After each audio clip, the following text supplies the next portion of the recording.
Power के दो right hand और लेफ्ट हैंड होते हैं। एक के पास इकोनॉमी होती है जिसको हम दौलत कहते हैं, और एक के पास इंटेलेक्चुअल पावर होता है, दिमाग होता है, और ये दोनों मिलकर के उस पॉलिटिकल पावर को स्ट्रांग करता है। तो पता ये चला कि अगर आप दुनिया में हुकूमत करना चाहते हैं, आप दुनिया में आला बनना चाहते हैं, आप दुनिया में आगे बढ़ना चाहते हैं, तो आपको सबसे पहले पॉलिटिकली स्ट्रांग तो होना ही पड़ेगा, इकोनॉमिकली स्ट्रांग होना ही पड़ेगा। यानी तीसरी जो चीज है, जो अहम चीज है, वो इंटेलेक्चुअल है, यानी आपको पढ़ा लिखा होना पड़ेगा। बेगर पढ़ा लिखा हुए, बेगर पढ़ के आप दुनिया की बादशाहत को हासिल नहीं कर सकते। खैर, मैं ज्यादा देर आपकी बात हायल नहीं होऊंगा, क्योंकि ये खवातीन है। वो वाकया आपने सबने सुना होगा कि अब्दुल कादिर जिलानी रहमतुल्लाह अलैह जब बगदाद जा रहे थे, और बगदाद उस जमाने में आज का ऑक्सफोर्ड था। आज जो ऑक्सफोर्ड है, उस जमाने में बगदाद का वही मकाम था। इल्म और हुनर का वहां पर जो है गहवारा था। वहीं से पूरी दुनिया तालीम हासिल करती थी, उसको बगदाद कहते थे। वहां एक बहुत बड़ी लाइब्रेरी थी जिसको बैतुल हिकमा कहते हैं, हाउस ऑफ विजडम कहते हैं।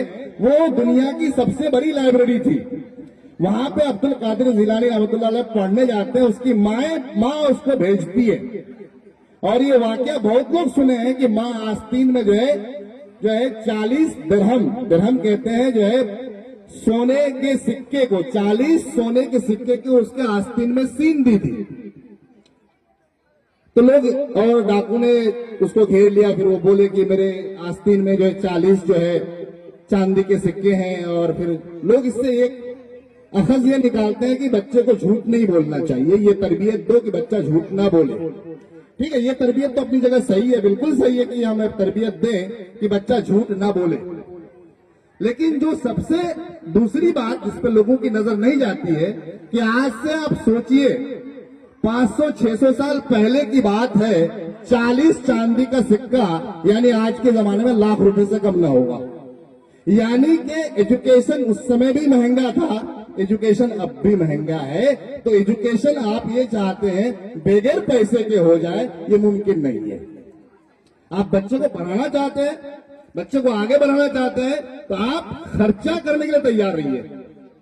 आप समझिए, वो माँ बगदाद भेज रही है, 40 चांदी के सिक्के अपने बेटे के आस्तीन में सिल देती है। एजुकेशन कितना महंगा था, तालीम कितनी महंगी थी।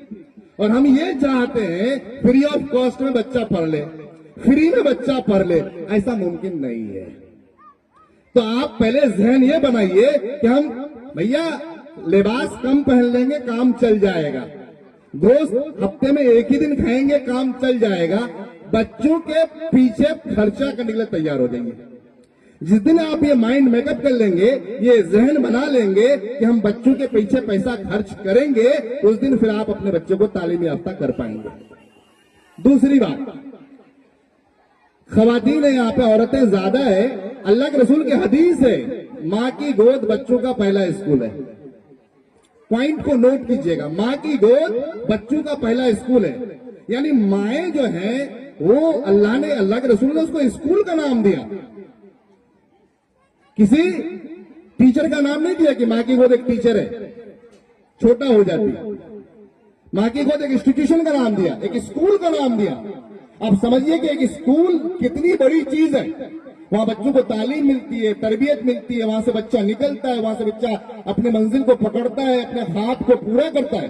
तो माँ बच्चों का पहला स्कूल है। और आज रिसर्च बताता है, आज का पूरी दुनिया का रिसर्च ये बताता है कि जो प्राइमरी स्कूल है, जो बच्चों का पहला स्कूल है, वहां के टीचर को सबसे ज्यादा पढ़ा लिखा होना चाहिए। ये बात अल्लाह के रसूल 1400 साल पहले बता चुके हैं। यानी कि हमारी माओं को सबसे ज्यादा पढ़ी लिखी होना जरूरी है, ताकि वो अपने बच्चों को तालीम दे सके, ताकि अपने बच्चों को तरबियत दे सके। हमारे जहन में यह है कि हम पढ़ेंगे तो नौकरी कर लेंगे। अरे नहीं, नौकरी करना एक दूसरी बात है, उस बहस में मैं नहीं जाना चाहता। लेकिन माओं का पढ़ी लिखी होना इतना जरूरी है कि बच्चों की नशो नुमा माँ पे मुनहसर है। उस बच्चों की तरक्की है, उस बच्चों का नशोनुमा, उस बच्चों को बनाना, उस बच्चे को संवारना, उस बच्चे को जो है एक शक्ल देना, ये तमाम जिम्मेदारी अल्लाह के रसूल ने कहा माँ के जिम्मे है। इसलिए माँ का सबसे ज्यादा पढ़ी लिखी होना जरूरी है, क्योंकि अगर एक माँ पढ़ी लिखी नहीं होगी तो एक जनरेशन बिगड़ जाएगा, और पूरा का पूरा जनरेशन जब बिगड़ जाएगा तो फिर वो तबाही की तरफ चला जाएगा, वहां का माहौल खराब हो जाएगा। इसलिए अल्लाह के रसूल ने माँ की गोद को स्कूल का नाम दिया, इतना बड़ा मकाम दिया। तो माओं का पढ़ी लिखी होना इतना ज्यादा जरूरी है। तो ठीक है, पुराने वक्त में हमारे यहाँ तालीम की उतनी अहमियत नहीं थी, तो मैं अपनी माओं से, अपनी बहनों से ये कहना चाहता हूं कि आप अपनी बच्चियों को पढ़ाओ। वो इसलिए मत पढ़ाओ कि 10th कर ले, बल्कि इसलिए पढ़ाओ कि वो आला से आला तालीम हासिल करे, उसके अंदर शऊर पैदा हो, ताकि वो आने वाले जनरेशन को तैयार कर सके, आने वाले जनरेशन को बना सके। तो दो बातें, पहली बात यह है कि आप अपनी बच्चियों पर ज्यादा से ज्यादा जो है फोकस करें, क्योंकि वो किसी परिवार को, किसी खानदान को बनाने में, मेमार करने में बाप से ज्यादा रोल प्ले करती है, बाप से ज्यादा अहम किरदार अदा करती है। ये मैं नहीं कहता, ये अल्लाह के रसूल की तालीम है। इसलिए माओं का पढ़ी लिखी होना सबसे ज्यादा जरूरी है। आज जो बच्चियां हैं, आने वाले वक्त में किसी न किसी की मां बनेगी, इसलिए उसको आप आला से आला तालीम हासिल करने के लिए आप उसको मजबूर करें। आप उसको कहें कि बेटा तुम बिल्कुल मत घबराओ, तुम पढ़ो, जितना पढ़ना चाहते हो उतना पढ़ो। और दूसरी बात जो मैंने अब्दुल कादिर जिलानी रहमतुल्लाह अलैह के हवाले से कहा कि तालीम खर्चा मांगता है, पैसा मांगता है, फ्री ऑफ कॉस्ट में पढ़ाई नहीं होती है। जैसे बगदाद उस जमाने में, आज से 600 साल पहले 40 चांदी के सिक्के जो है दी थी। अब समझिए कितना महंगा एजुकेशन था। तो आप जिस दिन ये जहन बना लेंगे कि भाई हमें पढ़ाई में जितना खर्चा हो हम उसको खर्चा करने के लिए तैयार हैं, तो यकीनन आप समझिए कि आपका समाज भी बदलेगा, आपका माशरा भी बदलेगा, आपका खानदान भी बदलेगा, आपका जनरेशन भी बदलेगा। इन्हीं बातों के साथ मैं अपनी बातों को खत्म करता हूं। बहुत बहुत शुक्रिया।